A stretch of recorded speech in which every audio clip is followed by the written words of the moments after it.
What you're seeing here is one of the beaches in Georgian Bay, originally called Waaseyaagami Wiikwed, meaning Shining Waters Bay, which is part of the territory of the Mikwedon. This also happens to be the beach that is closest to where the proposed TC Energy Pump Storage Project will be. The proposed site will be located in Meaford, just outside of Collingwood. Here is a map outlining the design of the project. Basically, how it works is it takes 6 billion gallons of water from Georgian Bay and pumps it up to a facility through the escarpment, which is approximately 150 meters long. It will be temporarily stored there and then released back into the bay in order to create electricity that will be transferred to a power grid in Barrie. This process will repeat every 24 hours.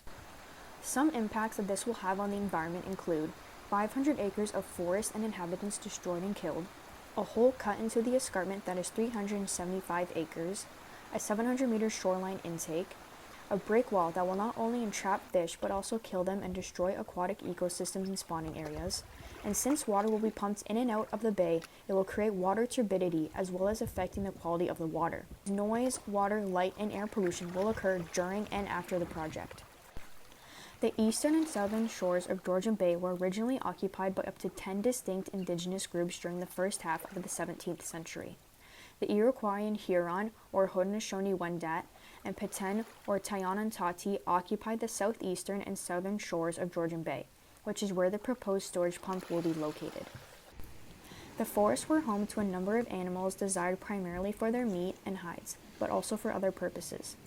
These included deer, moose, rabbit, beaver, otter, muskrat, fox, wolf, raccoon, skink, bobcat, and numerous fowl.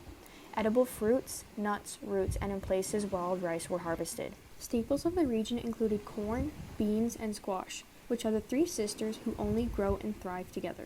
Animal skins and bones, wood and bark, clay, and other such items provided the raw materials from which people created things necessary for life. Clothing, shelter, utensils for building, hunting, fishing, gardening, etc. The subsistence economic base involved an emphasis on fishing, hunting, horticulture, and collecting wild food plants as well as maple sap. Even now, before the pump has gone in or might go in, there is very few wildlife around. I have seen the occasional turkey, bunny, or fox, but that is it. I wanted to get footage of where the actual proposed site would be, but unfortunately the area is on military property and therefore not accessible by car or foot.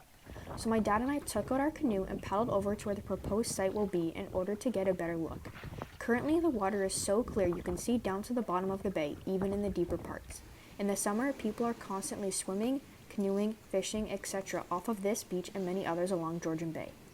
If this facility is built, then all of the activities that take place along this, as well as many more beaches along Waaseyaagami Wiikwed, will cease as the water will no longer be safe for them. I have been guided here by something that means more to us and more to me than anything in this world. This work that I'm doing is not for fun. I'm lending my voice to speak up for water and Mother Earth. I'm not just using my voice. I'm doing this work as we can't just pray anymore. We must do something and we need to do it now. I need to get right into this message so you feel where I'm coming from. I can't stress enough what I have learned about the water from my elders in our ceremonies. Many people don't think water is alive or has a spirit. My people believe this to be true. There are studies now that prove this. We believe our water is sacred because we are born of water and live in water for 9 months.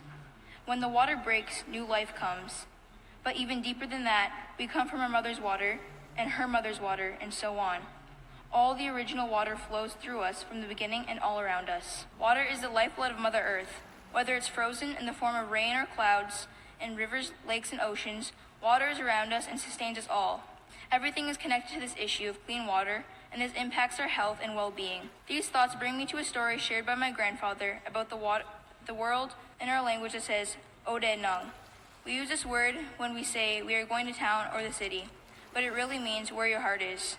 My heart is in our land and our water. My heart is where I come from. Ask yourself where your heart is.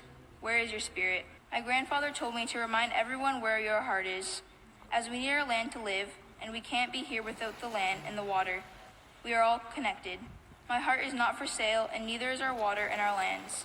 Not only is the water in this bay, but in all of the Great Lakes as well as the world sacred, as it is our life force from even before birth. Water, especially fresh water, needs to be protected at all costs if we want a long and healthy life, not only for ourselves, but for future generations to come. If you want to help save Waaseyaagami Wiikwed, you can go to www.savegeorgianbay.ca to learn more about the proposed project.